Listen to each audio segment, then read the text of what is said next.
kita masih ada seksi panel discussion terakhir yang akan dibawakan oleh Mr. Terry O'Connor, CEO dari Matahari Debt Store, dan Mr. Naresh Ahuja, Founder and Chairman of ETP Group Pte Ltd Singapore, dan akan dimoderatori oleh Ibu Yvonne, selaku Ketua AMSC, Head of Supplier Division, dan juga merupakan Marketing Director dari CV Tiga Selaras.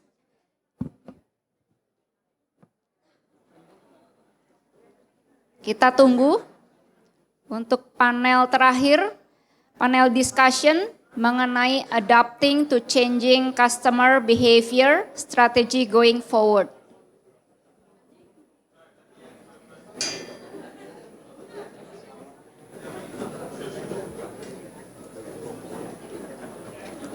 Sudah ada Mr. Terry?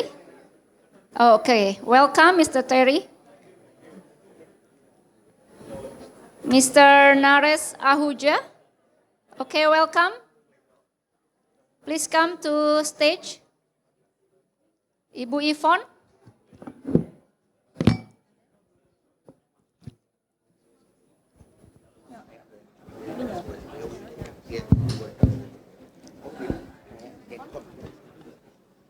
Ibu Yvonne. Thank you. What a nice. Ibu Yvonne. Halo.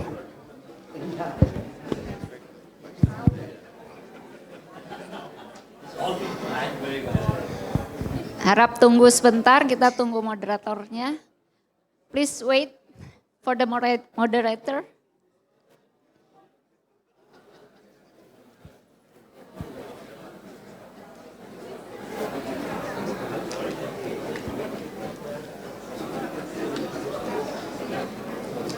Yvonne, Ibu Yvonne, ayo Ibu Yvonne. Ditunggu Ibu Yvonne.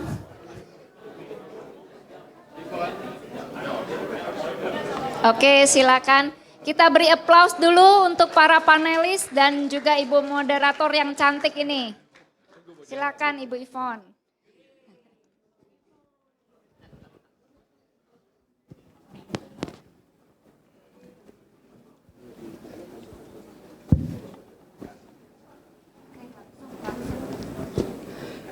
Selamat sore kepada Bapak-Bapak dan Ibu sekalian.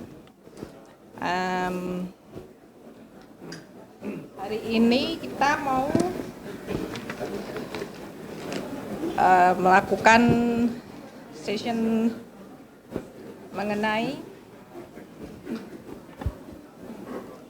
adapting to changing customer behavior dengan dua pembicara adalah Terry O'Connor sama Bapak Naresh. So thank you for your coming, and let's start the panel discussion. And then let me introduce to Terry first. Can you just introduce yourself? I'm very happy to introduce myself, but first of all, thank you for coordinating the color of the microphone with my batik. That was like really, really kind of you. I'm Terry O'Connor. I'm the CEO of Matahari Department Stores. I guess the company doesn't need very much introduction. I've been in Indonesia for 3.5 years, working with some very lovely people and suppliers and business partners. And I'm delighted to share a little bit about the Matahari journey and story today. Thank you. And now, Naresh, please introduce yourself. Yeah, hello everyone. I'm Naresh Ahuja. I'm the founder and CEO of ETP Group. We're a 35-year-old technology company headquartered in Singapore, and we have a lot of good customers in Indonesia as well. The first customer we signed here was in 2002, and then it's just been forward and onward. Love working with Indonesian companies. So very happy to be here today to share insights on changes in consumer behavior, the way that we see it. Okay, now let's start it with you first, Terry, to presenting Matahari. Sure, be very happy to. If you don't mind, I'm gonna stand up and walk around a little bit, mainly because I need to see these slides and I need to see the English translation. So you've got Bahasa and I've got English. So the sun shines for everyone. Literally, Matahari means the sun, as you already know. Although a good friend of mine a few days ago, actually only a few days ago, just sort of said that actually Matahari came from the vision, the eyes of Hari Dharmawan. So it's literally the vision of Hari, Matahari. And we hope through the Matahari philosophy to keep that vision going, even under the current ownership of our controlling shareholders, Oric, based out of Singapore. Let's look at Matahari in numbers. I'm just going to talk for 10 minutes so we can allow some time for Q&A. Can we go to the next slide? We are in 81 cities. We serve as the biggest platform in Indonesia for the fast-growing middle segment. We are a department store by background, but we don't really refer to ourselves as a department store today. We refer to ourselves as a house of specialists because we really specialize, if you think about it, in apparel, footwear, and beauty. Everything else is kind of an appendix or an impulse buy related to those three core areas. We have 155 stores and growing. We've opened, when we open at Kediri next month, we'll have opened 8 stores this year. We opened 10 stores last year, and we hope to open another 4 stores before the end of this year. We have strong cash flow, store EBITDA, which is supported by a mix of DP business, which is largely private labels, as I'm sure you know, and fantastic support from our consignment vendor partners as well. What's most interesting, and I'm sure it's been relevant this week, is that Matahari, in one way or another, has 94% local supply chain. And so we are Indonesia's support network for the textile industry, and we're very proud of it as well. The 6% that we do import is largely footwear from China. So let's help to upgrade the footwear industry, and maybe we can take it closer to 100%. The journey is very straightforward across the 1958, we're 65 this year. In the 1970s, we started to expand the department store format, and for 3 decades, really store and business category expansion. But in 2020, in the backdrop of COVID, we took a look at ourselves and we renewed some management principles, we re-engineered our value proposition, and we produced a blueprint for our future success, all designed to be a house of specialists. Next slide, please. Matahari in numbers. We celebrate our 65th anniversary in October. Whatever my marketing team has in store, please turn up. We support 35,000 employees, directly or indirectly, across our business. Some directly employed by us, some in the partner community. We have 155 stores, as mentioned, and we have 8.2 million loyal Matahari Rewards members. So that's an opportunity for any partners that are in the room. That's a fantastic opportunity to work with us. We have a customer base which is over 22 million. The 8.2 million is just those customers that have purchased from us in the last 12 months. Matahari sees a large market opportunity. We plan to open at least 10 stores per annum. You can see that Indonesia will be a top 8 GDP country within the medium term and a top 4 GDP country within the long term. We're very excited about the period from 2024 to 2027. We think once we get beyond this period of inflation and maybe some tight consumer spending elements, once you get another round of minimum wage, once we get the election cycle through, we think that this market is off and running.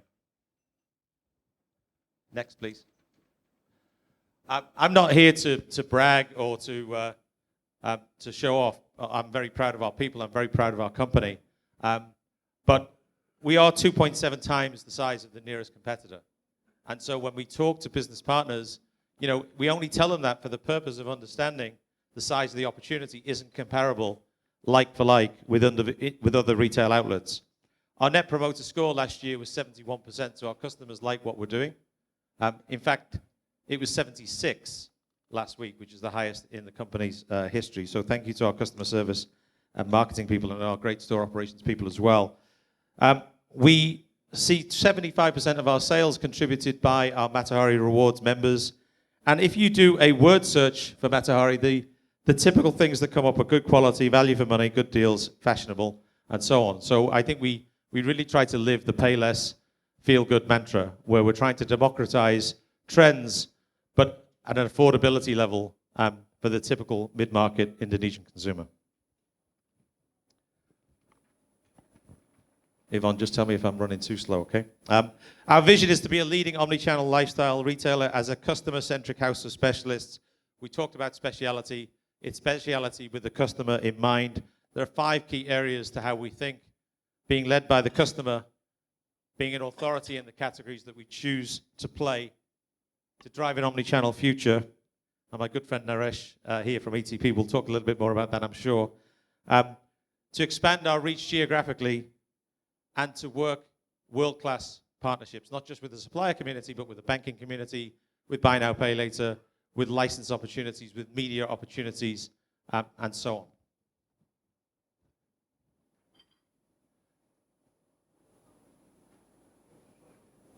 I've just passed my vision to Buddy.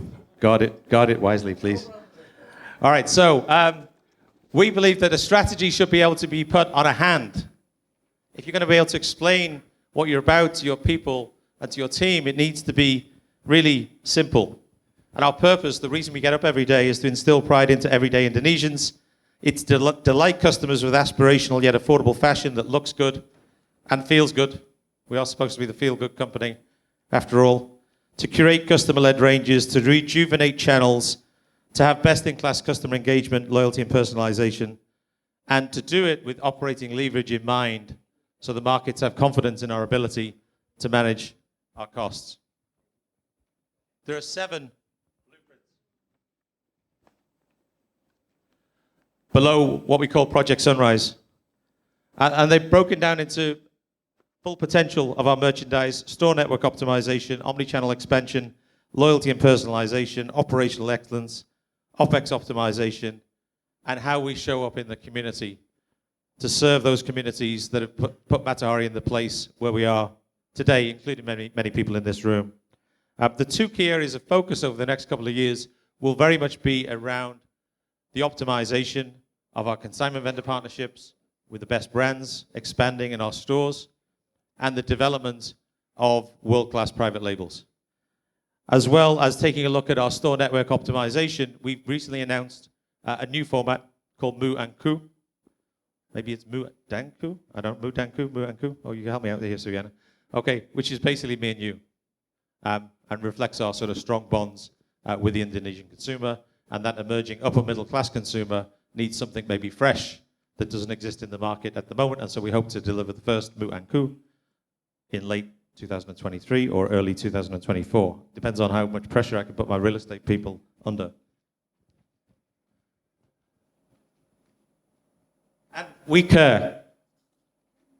We care about clean energy, and we've currently got Deloitte working with us on how we can contribute to a path to net zero. We care about the eco-friendliness of our product. We care about reusable materials. We care about the disadvantaged in our community, and a company like Matahari has the size and scale and the reach to do something about making better lives for our customers and their families and their communities. And we want to grow with those communities and grow as many jobs as we can, directly and indirectly, over coming years. Here are some of our brands on the next slide. These are our private label and licensed brands. We have a fantastic relationship with the likes of Disney. I'm sure many of our partners here may be behind that, as well as the development of our own private labels, the most recent of which is Suko. We've got Tommy in the room today. Tommy's responsible for Suko. Put your hand up, Tommy. Yeah, he even looks Japanese. It's great. Okay, Suko is benchmarked against the best of specialty retail, as you can imagine.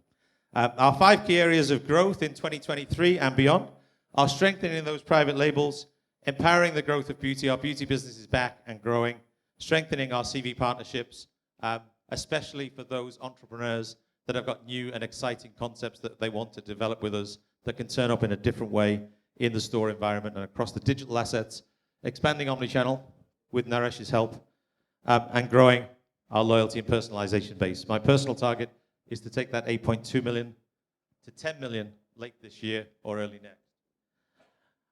And it wouldn't be a panel with Naresh if I don't talk a little bit about omnichannel. So our omnichannel strategic priorities are leadership in assortment.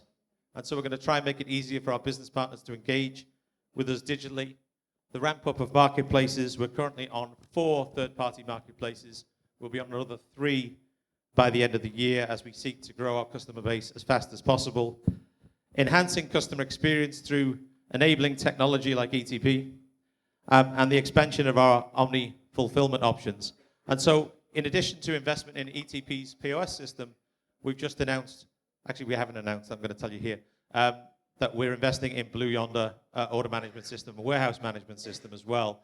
Because if we're going to have Matahari.com and 7 or more marketplaces and social commerce, having all of these touch points or origination of orders, which could be delivered to home, or could be collected at a Matahari store, or could be collected anywhere, quite frankly, then we need to manage all of that flow from point to point. And so technology is really, really important. And I'm sure you'll be even more persuaded of that when you hear Naresh's wisdom. But the whole approach on the next slide, is to reach multiple channels, to develop a single pool of inventory, and to be a one-stop solution. So I want you to think about this. For those of you who have separate businesses outside of Matahari that may be selling online, if you're using marketplaces, the commission yesterday is 2%, and then it's 4%, and then it's 7%, and then it's 10%, and then it's 15%. And to get to the top of the marketing tree, it's another 10%, and then you have no business. The wisest thing to do is to be part of the Matahari ecosystem, where we invest in the technology, we invest in the touch points, we invest in the dark fulfillment centers, we invest in all those things, and we don't ramp up the commission by 5% every year. Sorry to the marketplaces, but that's just the way it's gone in China. And so ultimately, we need to invest in enabling technology, technology that makes it simple for members to register, makes the ease of promotions really executable, makes it straightforward for customers to redeem in Matahari currency, makes the inventory, not just for our private labels, but for our consignment vendor partners, visible, and leverages the ultimate asset that any retailer has, which is our stores as assets and as distribution points. We are closer to the customer than anybody else, unless a digital partner wants to open 155 warehouses. We already have 155 warehouses, and it'll grow to 200 warehouses, and it's just about making customers know that we can work with any of you and they can get their product within 30 minutes. It's not coming from Jakarta, it's coming from Makassar. And so as we enter our 65th anniversary, I would just say to you that we feel that we're 65 years young. We're present in 81 cities. We're growing jobs with 35,000 employees, of which 99.999% are Indonesian. Sorry about me. We have a large and burgeoning local supplier base.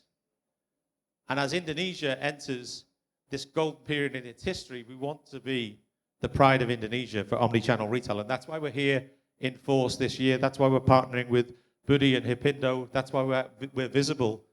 Because the visibility at an Indonesian Retail Summit should be from an Indonesian champion that has Indonesian people working for Indonesian customers.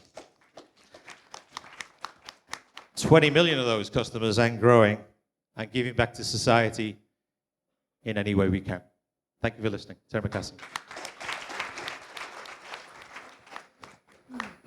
Thanks, Terry, for that. That was very illuminating. Can we put up the ETP slides? Do you have a clicker? Don't have the We'll clicker. have some slide animation. So I'll just indicate to you. Move on. Okay, just in front. We'll have some Okay. animation. Yeah. Okay. Which one? Yeah, this one. We'll start. So thanks, Terry. You're a hard act to follow, but I'll do my best. So it's really a pleasure to be here. And like Terry was saying, we're working very closely with Matahari. We work very closely with MAP, Mitradi Perkasa, and many other companies in Indonesia. And can go to the next slide. And across Asia Pacific, all the way from China to Australia to India. So that's the triangle, the ETP triangle. So we work with in about 24 countries. Last year, about $20 billion of merchandise was sold through our point of sale systems. And we have over 100,000 users and about 40,000 stores run on our systems across the region, making us, in the non-food segment, the largest technology company for retail in Asia Pacific. So this has happened over a long period of time. It took 35 years to reach this point. And we have a research team that focuses on learning from our customers and our customers' customers. So we take interviews, we understand what consumers are doing. So these are a few things that we learned and we picked up. So I'd like to share some of those insights with you. Can we go to the next slide? A little bit more about ETP. We have about 500 brands that run on our systems. Some are like large format stores like Matahari. Some can be a Nike or a Converse or a Rolex with Valiram Group or MAP or any of the other companies that we work with. Can we go ahead? And these are some of the customers. You can see we have customers across, only a small list. But our largest installed base would be between Indonesia, Philippines, and India. And I believe that in the next 7 to 8 years, these 3 countries will be in the top 10 economies of the world, or even the top 7 or 8 economies of the world. The Philippines is growing very well, so is Indonesia, and so is India. So, and together, if you look at the population, you're talking about 1.7 billion people. So that's very large, or maybe more, maybe 1.8 billion people. Can we go ahead? And of course, the way that we have achieved this is it's very hard, but for every country we have done localization. So if you want to do business in the Philippines and in Indonesia, in the Philippines you need to handle something called BIR, the Board of Internal Revenue, Bureau of Internal Revenue. And in Indonesia, you need to learn to deal with zeros, because at the end of a bill, you got 9 zeros. And then when you do analytics, you got 20 zeros. And how do you deal with those numbers? Because of the rupiah and the currency. So we can move on. That's enough about ETP. Can you go ahead? Yeah? So what we learned during the pandemic, it was a tough time for everyone. Did anyone not have a tough time here? It was really tough, right? And very tough. Personally, health-wise, professionally, and most of you are from retail, I guess, because this is the Indonesia Retail Summit. So retail was really bad. I mean, stores closed down, people, without work to do. But as the stores started opening, I'm sure if you study the statistics, you will find that the first people who came and gave you revenue were your loyal customers. They were not strangers who walked into the store. So what the pandemic taught us was, customer loyalty is the only thing that counts at the end of the day. And if we just have a single-minded focus on customer loyalty, they will hold us in good stead through good times and bad times. So if you see another statistic we studied from our customers, a lot of our customers went online, right, during the pandemic. There was no choice. You can't open your store. There were lockdowns in various cities. So they went online on marketplaces first, and then their own .coms later. The people buying on marketplaces, mostly you don't know who's buying, right? Because the marketplace doesn't share the information. But on their .com, you'll see it's the loyal customers again who came to you. And someone like Matahari with 8-9 million loyal customers, they can really keep your business going even online. That's a lot of customers. So that's what we learned from the pandemic, number one. So if this is the number one priority, the traditional way of thinking about retail is, right product, right place, so you get the store in the right location, so the right time, so you plan well, and the right price and promotions. This is traditional thinking. But there is one more dimension, which is the most important dimension, which is the right customer experience. So actually, when we started with the project, I don't know, Neeraj, if you remember, we mapped out the customer experience at Matahari. Now we said, this is where we are, and these are the various touch points, and this is where we want to go. And the journey is through technology, through change management, through people, through store layouts, through lots of things. So if we can focus on the customer experience, because today's customer has a lot of choice. If you see, there are so many malls, there are so many websites. Customers have a choice. They can buy from anywhere. They don't have to come to your store. They don't have to buy your brand. There are so many brands to buy, right? But number one will be what experience did I have? If I went to your store online and you said you will deliver in 2 days, was it in 2 days or was it in 3 days? Because I may want to wear that outfit and go to a party or go to somebody's house. It doesn't come on time, I'm disappointed. And that's why you get so many returns and cancellations. Returns and cancellations are often a symptom of poor experience. And we need to go behind each and every one of them and figure out why it's returned. I'm not saying all of it, but some of it. So one, customer loyalty, and customer loyalty is through not pricing, not promotions. It is through experience. So these are 2 pillars to focus on. And what matters most to customers? You would think that price is important, Actually, if you can, number one is efficiency. So how did Amazon become so big in the e-commerce business?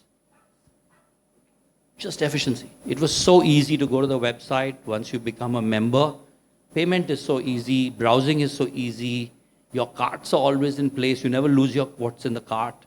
So the efficiency of the site and the whole experience that the customer is getting is amazing. The second most important is that whoever's servicing you, they should know what they're talking about. They should know the product. They should know you as a customer. Shouldn't be like, hold on and which product, which order, and I'll get back to you. That experience is very important from knowledgeable staff. Frictionless payment, convenience, of course, and friendly service. The attitude of the people you deal with needs to be good. But number one, efficiency. So you'll get loyalty, which will hold you in good times and bad times, through great customer experience. And the number one thing they're looking for is how efficient are you in serving my needs? What I need now, can I get it now? Can you pack it? Can you bag it? Can you see me to the door? Can we move ahead?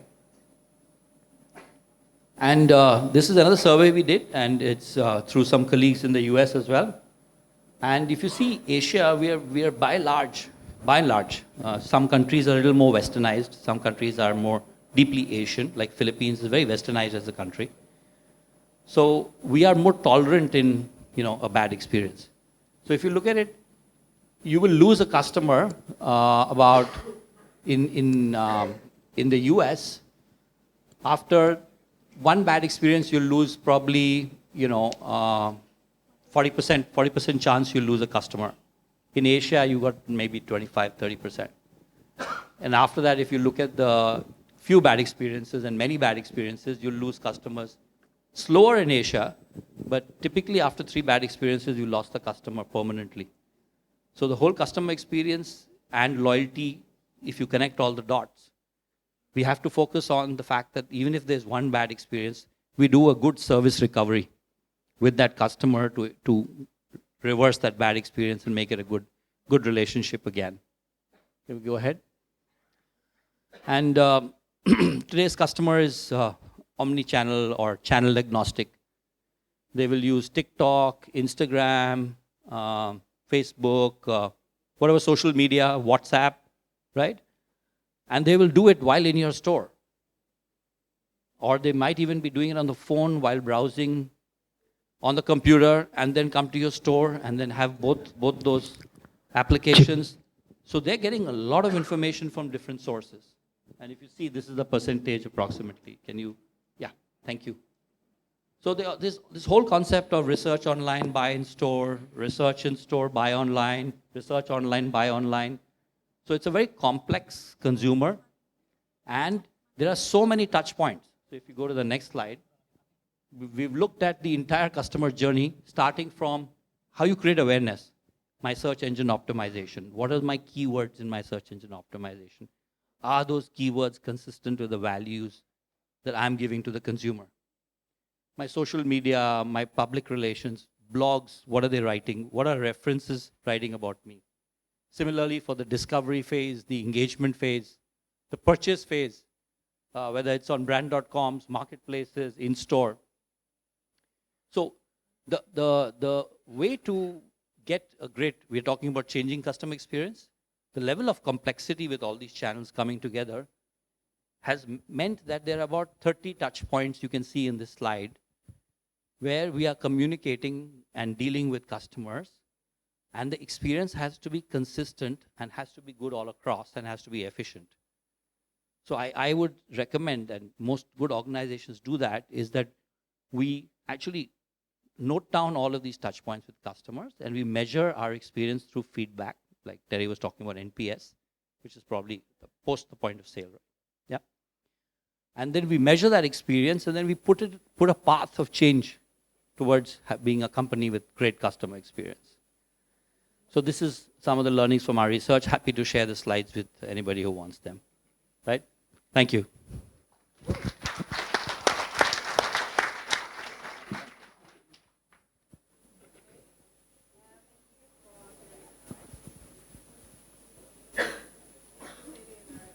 Presentation. Yeah. Now we make the session of the question and answer. There is 2 question and answer that we will give it to you guys. If, okay.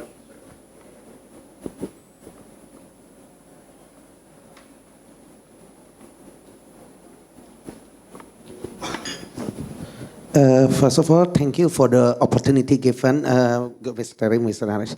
My name is Abdullah Emir Pramudia. I'm the commissioner from PT Semoga Segera IPO, communication consultancy, but also handle SMEs as one of our strategies. I want to ask Mr. Terry, since we know that the landscape of retail has been competed, there is a lot of competition from the e-commerce like Tokopedia or Shopee and Blibli, etc.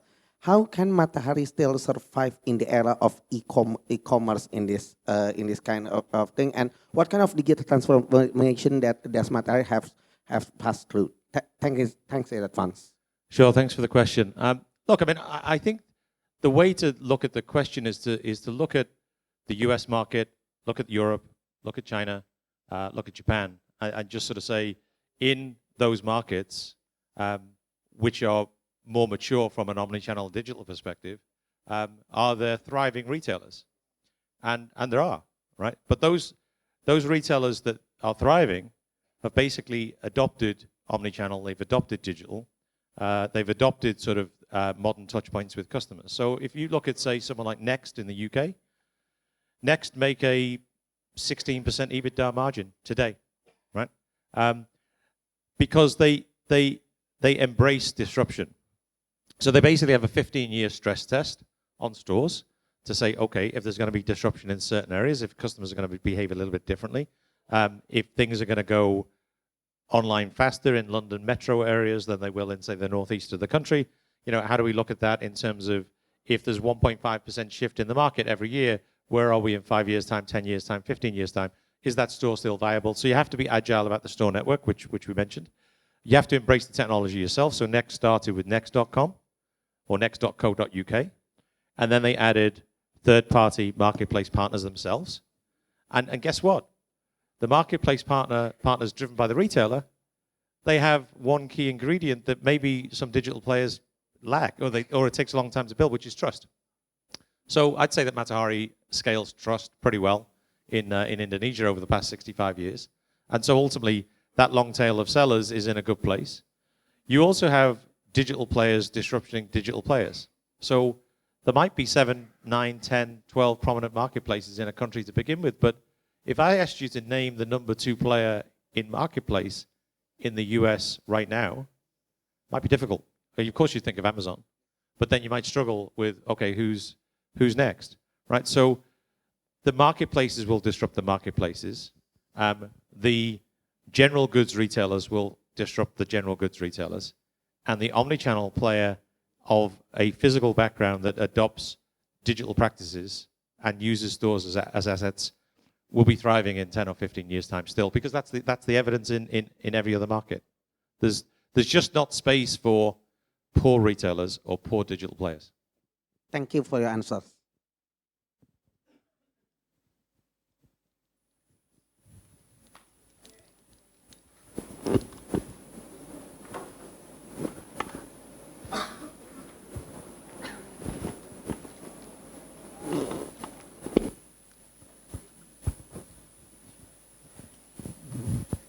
Hello Pak Terry, hello Pak Naresh.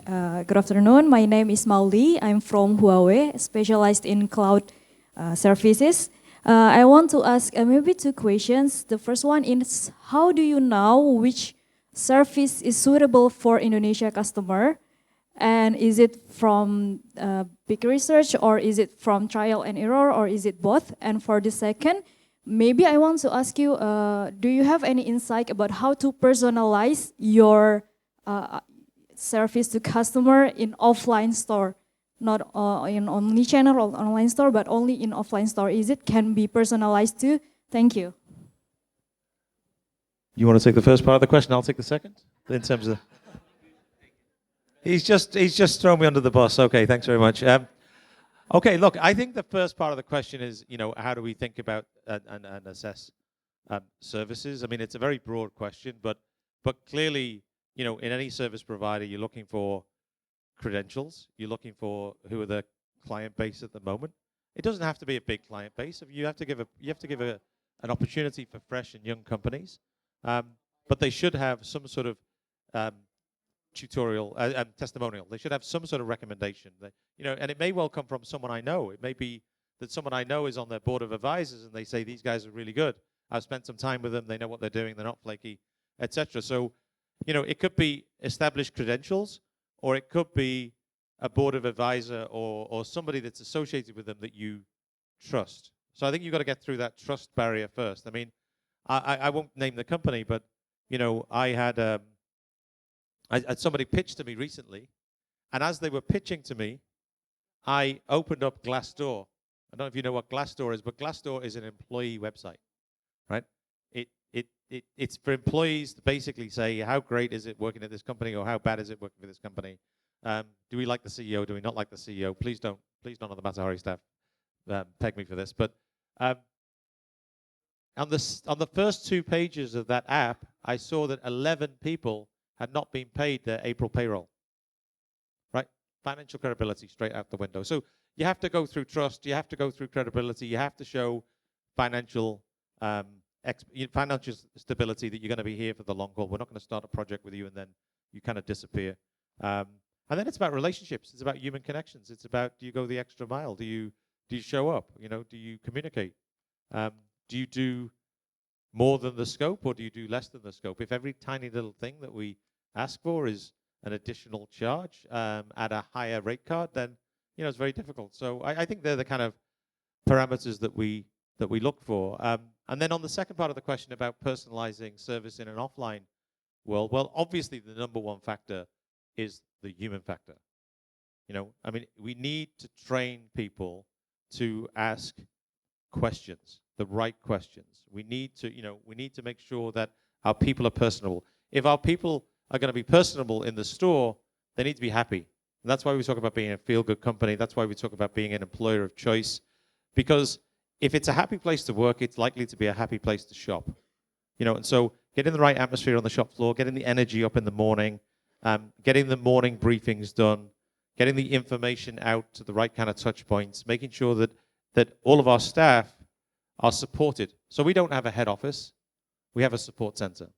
Because the role of anyone in retail that is not in a store is to support the people who are in the stores, on the call centers, or facing the customers, or delivering the goods. And so ultimately, if you want a personalized service in a store, I think the number one factor is to make sure that you treat your staff personally well. And then ultimately, it's about training and development. It's about the right kind of things to say. It's about the right questions to ask. And of course, it's about technology. It's about making sure that, if we key in your mobile phone number into Naresh's ETP system, we know something about you. We know your purchase history. We know what your persona is. We know what your buying patterns are. We might be able to sort of recommend something through a push email afterwards, or however you've asked to be communicated with, because that's personal too.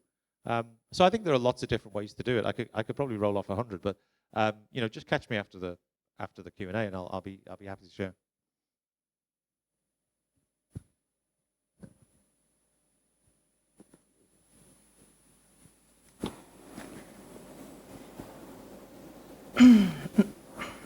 Okay, so that time is over, and then we have to make a closing for this session.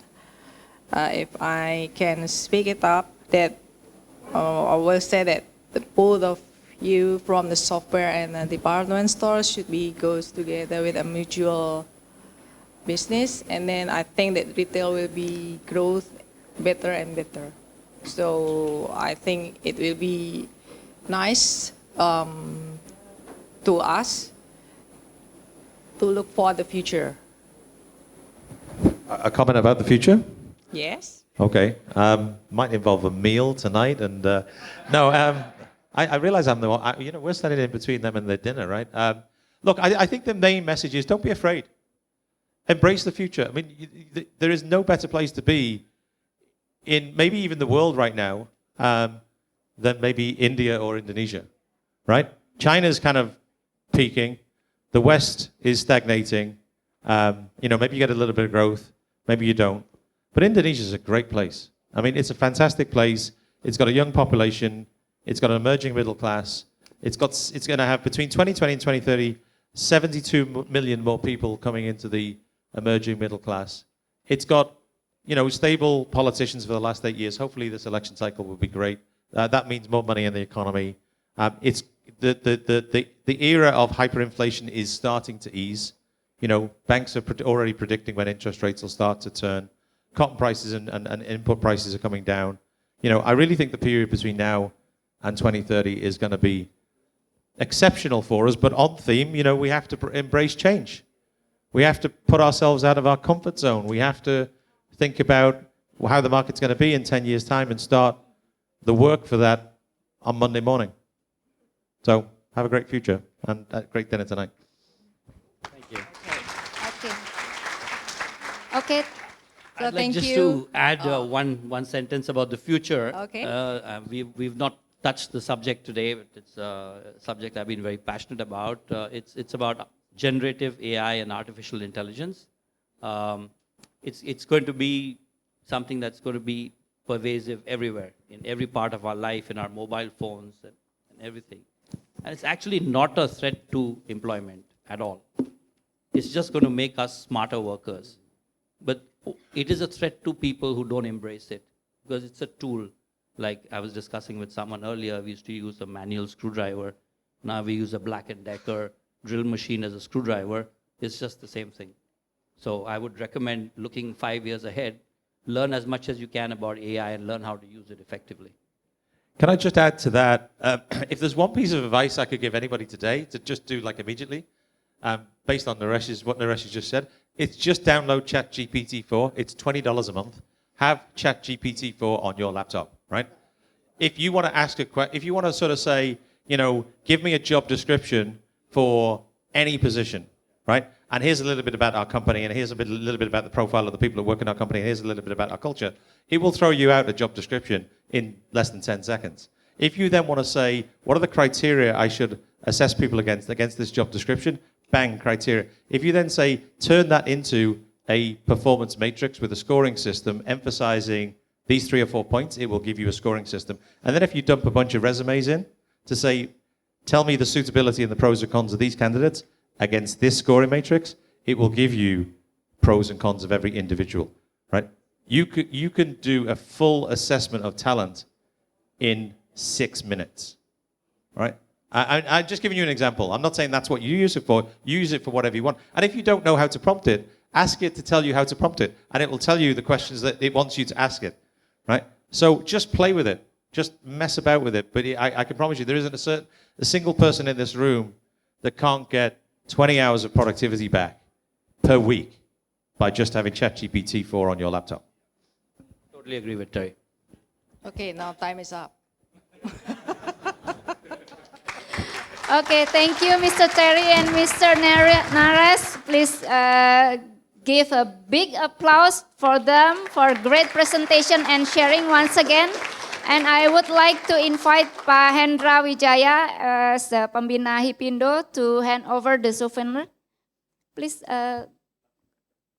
move forward over here. Yeah, one by one. Mr. Terry first, maybe. Okay. In the middle. Di tengah, Pak.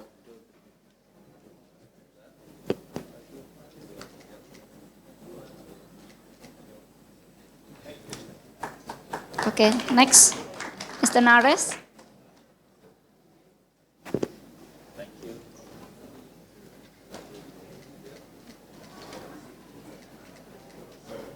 Okay, and we will have a photo together. Ibu Marietta, Ibu May.